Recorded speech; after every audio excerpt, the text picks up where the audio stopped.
It is tier list time. Before I jump into this tier list, guys, September 7th is my birthday, and I might be doing a big live stream on that day, and we might have viewer games. Last year we had viewer games, and it was really fun, and if this is something that we can consistently pull off, then I might want to make viewer games a regular weekend thing. Let me know in your comments down below. Would you be excited to try out viewer games? Do you want to join us? We might play 5v5, 6v6. We'll take majority, polls and things like that. It's going to be really interesting and fun. So if you can come down for the birthday stream on 7th September, EU friendly time zone, I would appreciate it. And yes, console players are also welcome, don't worry about it. Now with that being said, let's get straight into the video. Starting us off, we are entering tier list mode. As you guys know, this is always done in a podcast like format. You don't have to watch the video. I'll narrate everything in the background, so you can just listen to it and go do something else, like throw away your SR in ranked right now.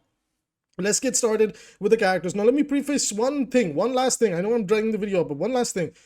This meta is actually very diverse, and it's very hard to pinpoint where characters are. Not to mention, we had the SR reset, and all the game modes, 5v5, 6v6, and even Stadium are a huge mess. But we're going to do a tier list for 5v5, a tier list for 6v6 tomorrow, and then a tier list for Stadium. And then I'm going to be doing a lot of Stadium content because, guys, I'm not going to lie, I've absolutely fallen in love with Stadium. It's genuinely my favorite mode to play Overwatch right now.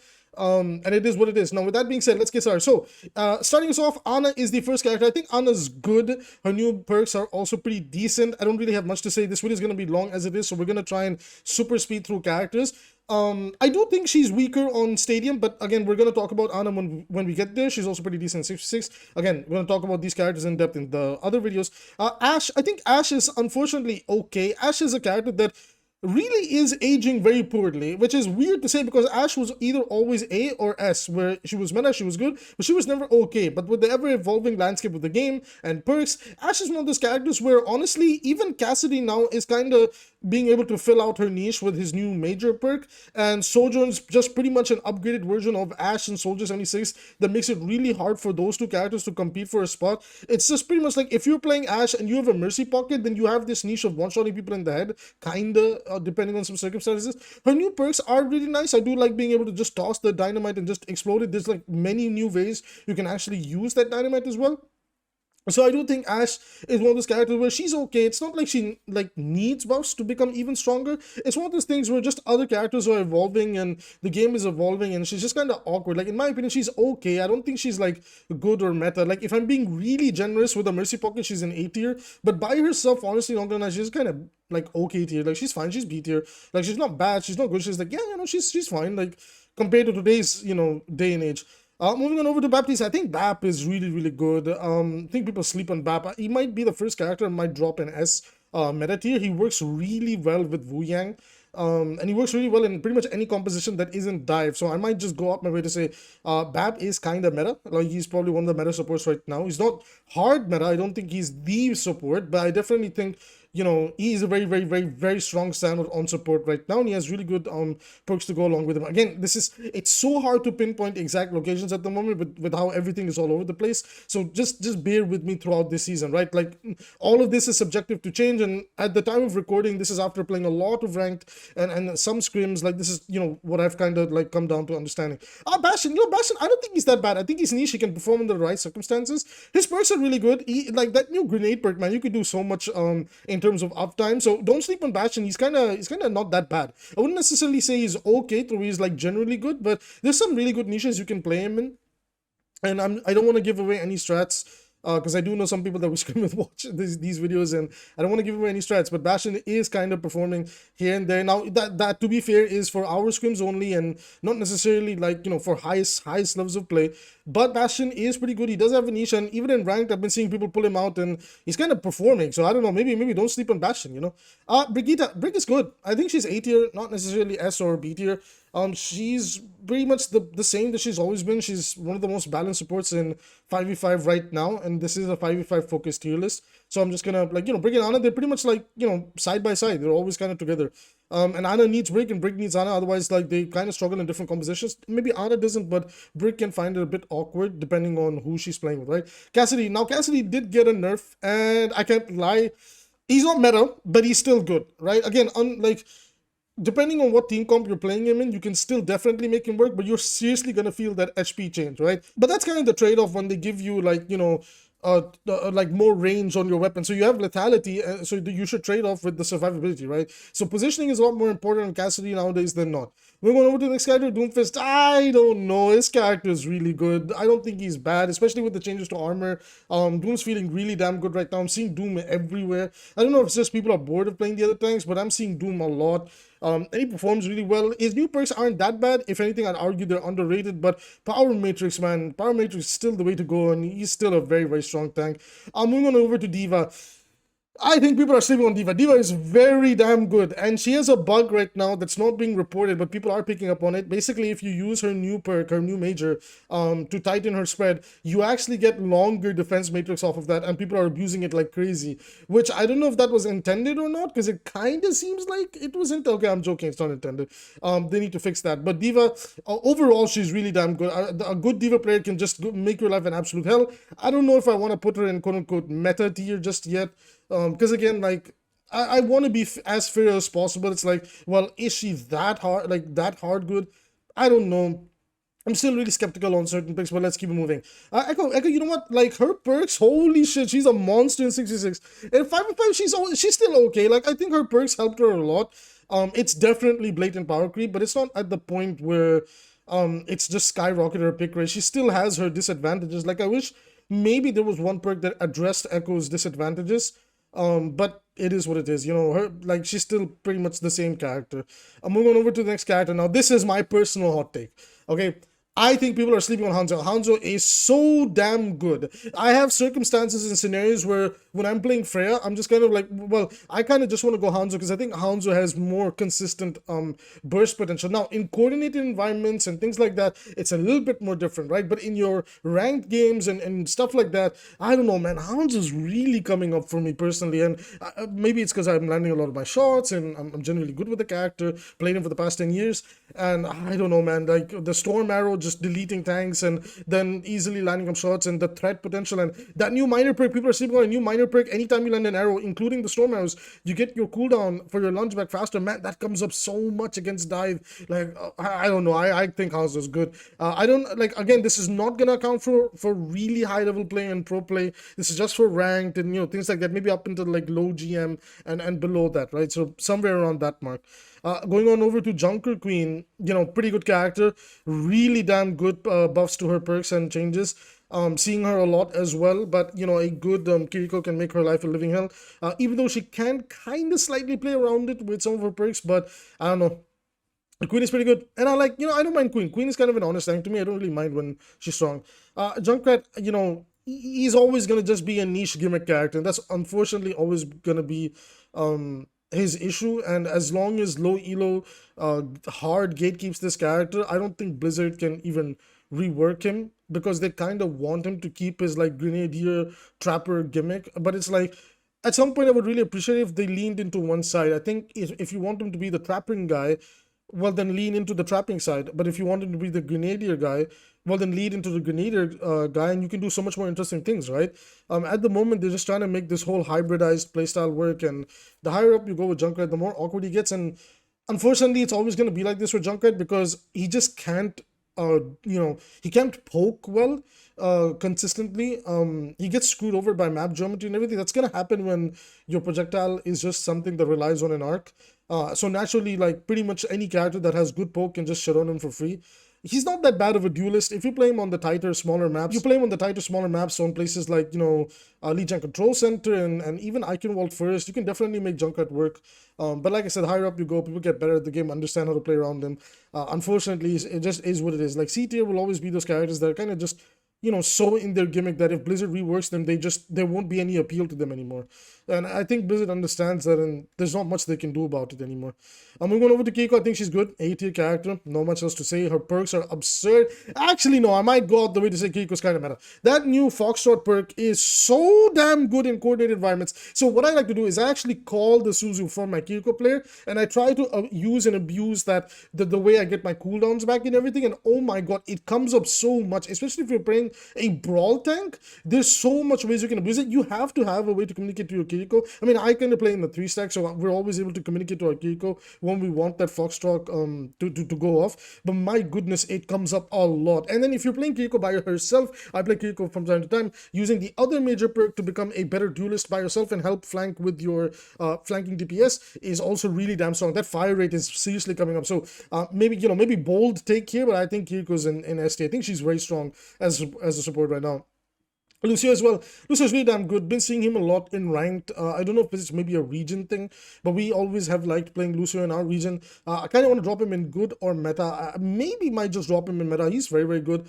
And like I said, I don't know. I kind of feel like I might do a disservice putting him in A tier, but I don't know. Maybe A tier, sure. Like, I can't think, at least at the moment, like the game, like the balance is actually pretty good to the point where there's a lot of variety and it's like everybody's kind of relative. Just there's some outliers that we'll get to, but it's like, I don't know, Lucio feels pretty damn good. A tier, maybe. I don't know, I'm debating. I'll put him in A tier for now.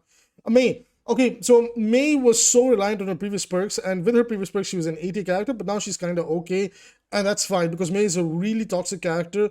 And unfortunately, like, it just is what it is, and she's an okay tier character now, and I kind of prefer her staying over there because she's just, I don't like her.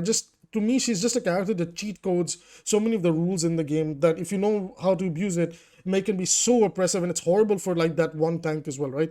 Pharah, I think Pharah is not that bad. Unfortunately, still same problems like Echo, really big hitbox. She has good kill potential. Her new major is horrible, and her new major actually hurts a lot of like the things you could do before with the concussion mine graviton. But now she's still okay. Like, it's Pharah, like B tier character. It is what it is. There's like, the way I see the B tier characters is they're just kind of like limit testing characters. You limit test them in a lobby. If you can make them work, go for it. If you can't, get off. That's just kind of how it is. Moira, okay, a blistering hot take. I think Moira's A tier. I think people are sleeping on Moira.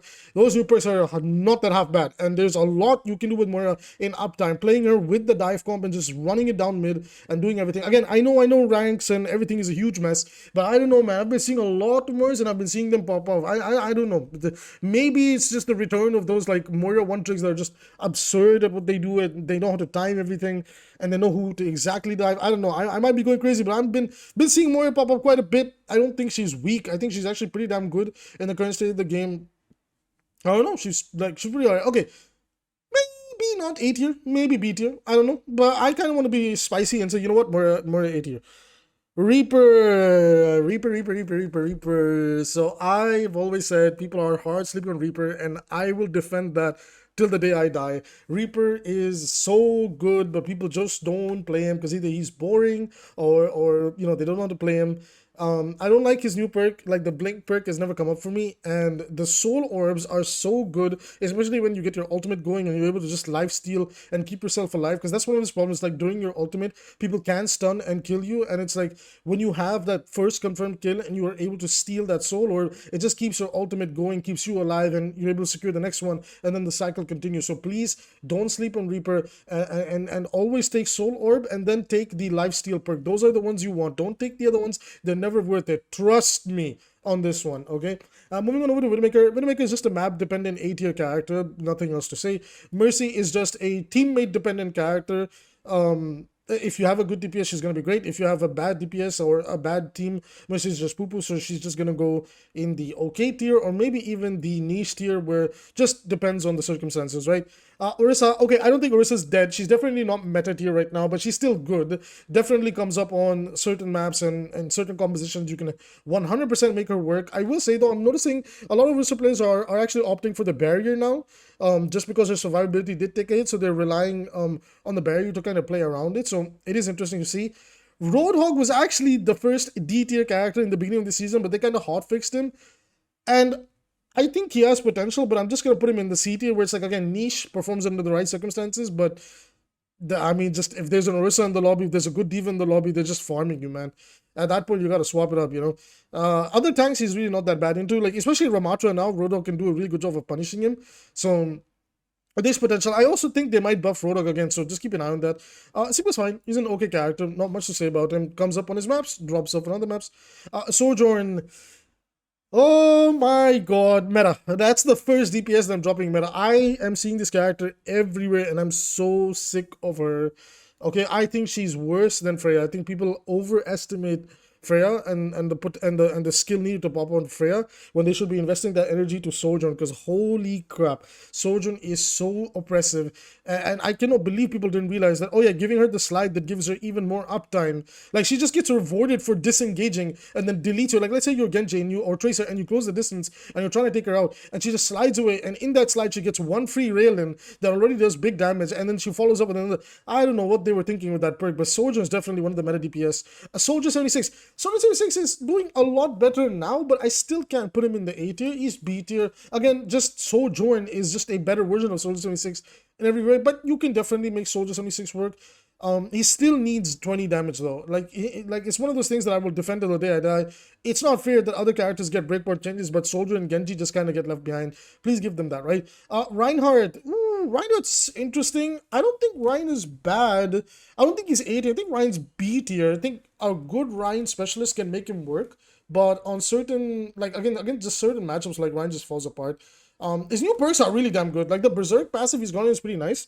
It comes up, but I think maybe the condition to activate it is a bit lame. I would like to see, what if that major was just permanent, like just outright Ryan has like faster attack speed throughout the game. I think that would actually give him potential to go to A tier, but he's not bad. I think he's B. He's pretty okay. Sombra, same thing with her. Like, I like her perks, even though they're really boring. It's some games I felt like she was A tier. Some games I felt like she was B tier. So I might just drop her in B tier for now and just kind of call it. Sim is so good, man. Sim on King of the Hill and Symmetra on what is that other map? Flashpoint. She's meta, man. Like, I can't, like if you know how to play Sim, I've actually started to learn Symmetra. Like, once you know what to do with this character on these maps and you know how to play with your tank in the right scenarios, and even with the new barrier perk, like the old school Sim barrier, man, you can do so much with Symmetra. It's crazy. I might be overthinking it, but I think Sim is actually really damn good. But she's particularly a meta pick on Flashpoint and King of the Hill. Outside of that, she kind of drops off. So just bear that in mind with the Sim in the meta pick, right? Torbjorn, I hate Torbjorn, but I can't lie that he's okay. Like, he's not even A tier character at the moment. He's pretty alright, right? Tracer is good. Tracer is damn good. She's meta. Like, nothing else needs to be said. Winston is looking pretty damn good. Like, again, like pretty much all the other tanks that Winston didn't like are kind of weaker in this particular patch. And because we are seeing the resurgence of dive to some extent, he's actually beginning to see a lot more play. And again, it just comes down to the pilot, not the plane. So Winston, thumbs up. He's actually not that bad. Same thing with Wrecking Ball. I might actually put Wrecking Ball in meta. I don't know. A good ball is just unstoppable. But to be fair, it's like it's ranked and it's random, so it's always a bit messy. I might just put him in A tier. Zarya, again, A tier. Like, there's just so many characters in A tier where they're good, right? They're not okay, but they're good. But Zarya just hard loses to Ryan right now. If you know what you're doing with Ryan, my god, you could just destroy Zarya. Zenyatta, I think Zen's underrated, but I will say in 5v5 in particular, he's okay. But in 6v6 tomorrow, when we talk about the 6v6 tier list, we're actually going to in-depth discuss why Zen is so damn good in 6v6, and they really need to change the way he works over there. Ramatra, yes, the king is dead, but he's not that bad. He's still really strong. They've given him as much nerfs that they could have possibly given to him to hurt his uptime. But he's still a pretty damn good character. So, thumbs up. Ram is still good, but, you definitely have a lot more windows of vulnerability. So you have to commit to why you are going to Nemesis form. So if you're going for the block botting, commit to that. If you're going for actually a hard engage with your team, commit to that. You can't do the in-between anymore. In-between is actually how you're going to die on this character. Lifeweaver, again, I think Lifeweaver is okay. I wouldn't even want to put him in niche. I don't think he's A tier, but he's definitely a lot better than where he was before. Unfortunately, I sadly have to agree, his nerfs were 100% needed, simply because he was one of the most survivable, if not the most survivable character in the game. I hate to say it, Life players, I love you guys, but it required no effort, man. Like, I'm sorry. Like, and even Blizzard realized this, that yeah, you just exist and nothing happens, and they kind of hit the guy, right? Iliari is in a bit of an awkward spot. I don't think she's a bad support, but I do think she's a niche support now. And they pretty much gutted the one perk that was holding the character together, and they gave her this horrible major perk that everybody fundamentally agrees is horrendous, and I hope it gets a buff soon. That's all I have to say about her. Maoga, I think, is a huge sleeper pick, and I'm so close to putting him in meta. He is the one that, for me personally, is standing out like a sore thumb. Genuinely, Mauga to me is standing out like a sore thumb. That, well, I think this character is a bit over the top, but I want to be a little bit more patient and reserve my judgment until the mid-season. So for now, Mauga is going to be the top of 80. I think he's pretty damn good. Ventures meta. Oh my goodness. This character needs to be nerfed and gutted. We have a dedicated Venture video coming very soon. It's going to be the gimmicky videos that I always do with the, with the character and everything. Venture is really damn strong. Holy crap. Abuse them while you can. Juno's rough. I think she's B. Again, I might do a dedicated Juno video on why this character is okay. Like, she's not overly good or bad. She's okay. Lucio's definitely better than her now. Moving over to Hazard, I think Hazard's pretty good. I see him a lot. I definitely think the armor nerfs hurt him and the block changes hurt him, but not that bad. His new perks, I think the perks were slightly reworked, are really helping him stay alive as well. So he's not that bad. You can play him, but like you have to be good at him, right? There's a lot of Hazard players that just think like he's budget Winston. They just run it down mid and perma die on the characters. Like that's not how you play him, guys. That's genuinely not how you play him. Genji's a bit of an awkward one, but I do think he's A tier. He's A tier, but he's much weaker than where he was in previous tier lists. I think they're just like borderline a few changes in the game that might push him down to B tier, but I think for now, he's definitely A tier. You can still make him work in that. Freya, I cannot justify this character in the S tier, guys. I'm sorry. You guys know my thoughts on Freya. Like, please, like, there's so many ways to deal with her now. There's genuinely so many ways to deal with her now. They've gutted so much of what the character can do. She's so clunky to play. And in fact, I have a rant video coming on Freya very soon on how to just change the trajectory of this character, because I don't like it when we take a character and we gutter them for just one playstyle to work. I really hate that Blizzard keeps doing this. One of the reasons I like Marvel Rivals is like Rivals tries to expand the character in different ways. Look at what they did with the Things rework, right? But Overwatch is just so adamant on just one thing, and it's really awkward. And finally, Wu Yang. Wu Yang is really surprising. I don't think he needed the buffs that he needed, but I think he's actually a pretty A-tier support. He fits into a lot of compositions, and he does a lot of things really well. Maybe his wave might get a small nerf, but damn, Wu Yang is already making a very impactful splash. Anyways, everybody, that's going to be it for my tier list. Let me know your thoughts and comments down below. Again, always bear in mind, this is super subjective to change because it is very early in the season and a lot of ranks and MMRs have been soft reset and it's all over the place. But this is just my early readings, okay? Early readings. I want to hear your guys' thoughts. What would you place differently? Who is standing out like a sore thumb to you? Let me know in the comments down below. With that said, see you in the next one.